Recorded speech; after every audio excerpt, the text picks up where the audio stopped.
Hi hello नमस्ते Mrs फोजलच्या आणखीन एका छोट्याशा नवीन ब्लॉगमध्ये तुम्हा सगळ्यांचं खूप खूप खूप मनापासून स्वागत. तर आता आम्ही कुठे निघालो हे जर बघायचं असेल तर ब्लॉग शेवटपर्यंत नक्की बघा. एवढे सगळे आंबे आहेत या बॉक्समध्ये भरायचे आहेत मला आणि हे विकत आणलेले आहेत. दशेरी आहे पण जास्त काही पिकलेले नाहीत, थोडे थोडे कच्चे आहेत त्यामुळे हिरवे दिसतात तुम्हाला. देशी म्हणजे झाडाचे आहेत ते, व्यापाऱ्याकडून नाहीत आणले, शेतकऱ्याकडे घेतलेले आहेत. आता ह्याच्यामध्ये मी पॅक करते कारण फौजी जाणार आहेत गावाला आणि हे कॅम्पमधले झाडाचे आणले तोडून, तिकडं कंपनीमध्ये गेले होते तिथनं. आता पटकन बॅग हे बॉक्स पॅक करते. बॅग तर बऱ्यापैकी भरली. मी खाली ना बेसला एक जाड लेअर केली 2-3 पेपर्सची. आता यामध्ये आंबे ठेवते.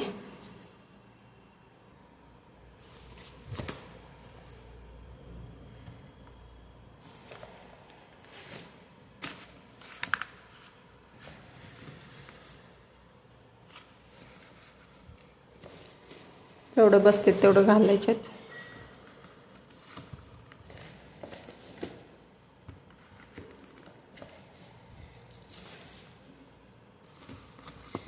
बऱ्यापैकी मोठी साईज आहे बघू शकता. वरचे छोटे होते.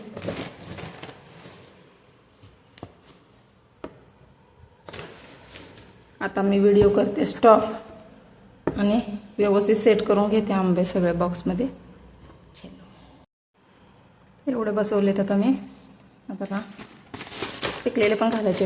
हे 5 किलो आहेत, बऱ्यापैकी जागा पाहिजे. आता मी पेपर ठेवते मध्ये, मिक्स खायला नको आणि कच्च्या आंब्याचं वजन जास्त असतं, शेंगरून खराब होण्याची शक्यता जास्त असते म्हणून पिकलेला आंबा. नंतर मग मी पेपरची लेअर टाकते, काढताना पण त्यांना सोपं जाईल म्हणून. आता हे वाले घालते, बऱ्यापैकी पिकलेले ते. तर आता पटकन मी बॉक्स पॅक करून घेतला आणि त्याच्यानंतर सत्तू पराठे पण बनवले फौजींना टिफिनसाठी, म्हणजे संध्याकाळच्या जेवणासाठी. तर आता जेवण करून जातील ते. आणि आता मी मटरी बनवते, प्रवासात पण त्यांना खाता येईल आणि मुलांच्यासाठी पण बनवते. तर आता झाले बऱ्यापैकी आणि आता आम्ही सगळं आवरून निघालो. तर ते ड्युटीवरनं आले आणि त्याच्यानंतर मग आवरून घेतलं त्यांचा आणि नाश्ता केला. आणि मग तर आम्ही काय नाही केलं, फौजींना फक्त दिलं. त्यांना सगळं बांधाबांधी करून देईपर्यंत वेळ झाला, म्हणले चला लवकर, कारण बस होती 12ची. तर आता ऑलरेडीच 11:15 झालेले, त्यामुळे मग आता आम्ही जातो आणि फौजींना सोडून मी येते घरी आणि त्याच्यानंतर मग ब्लॉग कंटिन्यू करते. तर आता ना आम्ही फायनली बस स्टँडवर पोहोचलो आहे. थोडंसं लांब आहे, तर आता इथे बघूया बस मिळते का.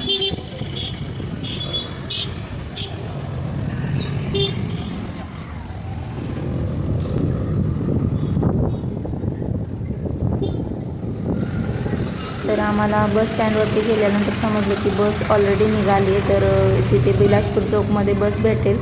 तर मग आम्ही आता तिथे आलो पुढे आणि तिथून अजून थोडंसं लांब होता. तर तिथे आता फौजी फायनली बस त्यांना मिळाली आणि बसमध्ये बसले आणि निघाले ना. आता सध्या वाजलेत 6:15 आणि 4 वाजल्यापासून आमचं बाळ अभ्यास करते. तर मग थोडंसं इकडं तिकडं झालं आहे आणि मला म्हणला की थोडंसं मला हेल्प कर, इंग्लिशचे सॉल्व करायचे. ती काय काय आहे, मल्टिपल चॉईस आहेत. ओके, मग त्याला थोडंसं हेल्प करते मी. तर म्हणजे फक्त ॲन्सर शोधून देते जे पण, आणि तसं तर मग करेल. तर त्याचं चाललंय